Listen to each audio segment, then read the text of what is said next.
What if I told you there was an ancient text that claimed to be a blueprint for a perfect society? And what if that blueprint was hidden inside the story of three immortal men? Well, today we are diving into a really strange and fascinating document that claims to be exactly that, the Acts of the Three Nephites. It's a wild story about a secret mission, a radical way of life, and a message that was sealed up just for our time. This is the question at the very heart of this record. I mean, really think about that. What if three men who lived 2,000 years ago were still walking the earth today, moving through history completely unseen? That single powerful idea is the key to everything we're about to get into. And the author himself, a man named Jonah, he tells you right up front that this isn't just some history lesson. He calls it a great and important mystery. So he's basically setting the stage, telling us, hey, what you're about to read is a big deal, something divinely protected and incredibly important. Okay, so to really wrap our heads around this mystery, we first got to understand the document itself.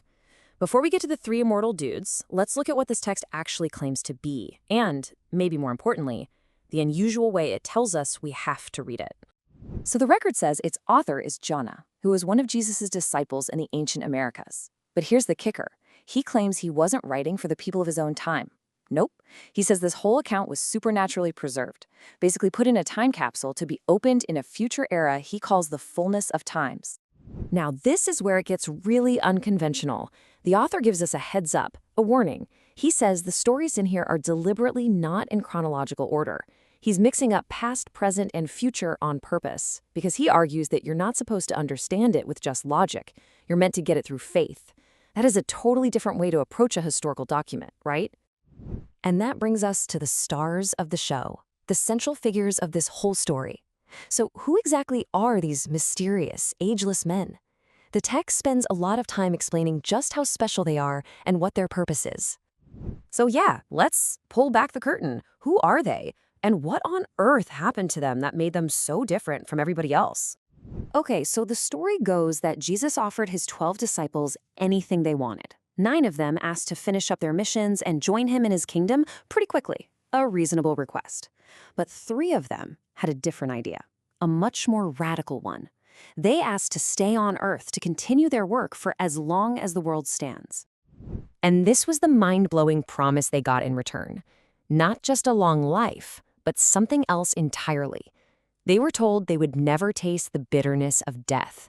Instead, they'd become living witnesses to all of human history, watching everything unfold until the very, very end. You see, this wasn't just about not dying.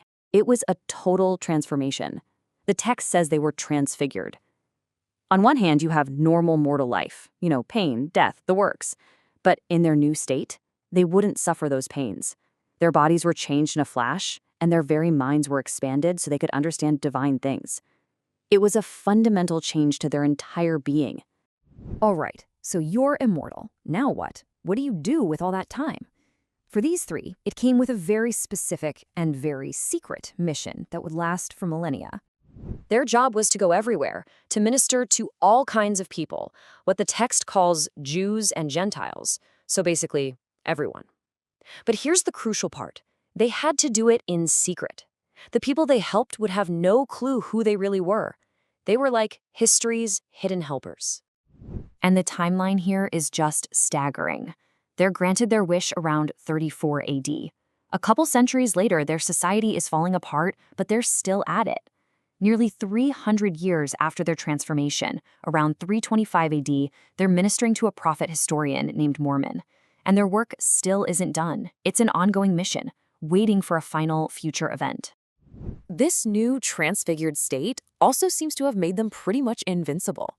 The record lists all this crazy stuff they survived. They were thrown in prisons, but the walls couldn't hold them. They were chained up, but the chains just broke. They were tossed into fiery furnaces and came out totally unharmed.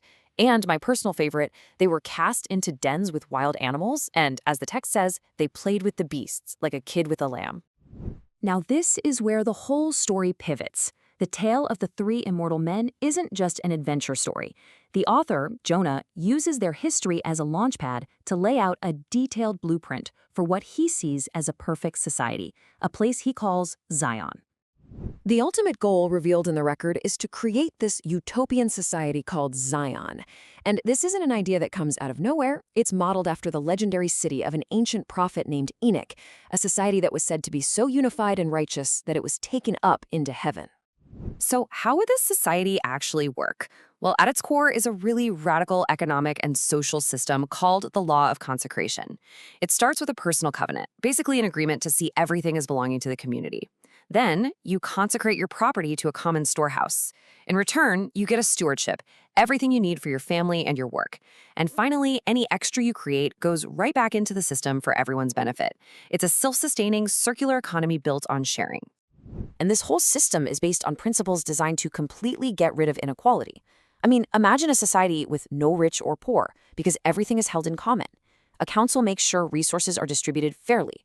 But the true goal is deeper than just economics. It's about creating a society that's united in purpose and feeling, bound together by a shared spiritual bond, not competition. But for all the talk of councils and storehouses and big systems, the author stresses one thing above everything else. The single most important foundation for this entire society is the family. The text even warns that if families aren't strong and united, the whole idea of this perfect kingdom on earth is nothing more than a fable. So why write all this down? Why preserve this incredible story and this super detailed societal blueprint? Well, the author is crystal clear that this entire record has a specific audience in mind, and it wasn't the people living back in his day. This whole document is presented as a time capsule. It was meant to be sealed up, protected by divine power, and saved for a future generation. Its entire meaning is tied to the moment it would finally be opened. And this quote spells out the purpose directly. The story of the three Nephites and the blueprint for Zion were recorded to be a guide, a foundational model for a future people who would be tasked with trying to build that ideal society themselves.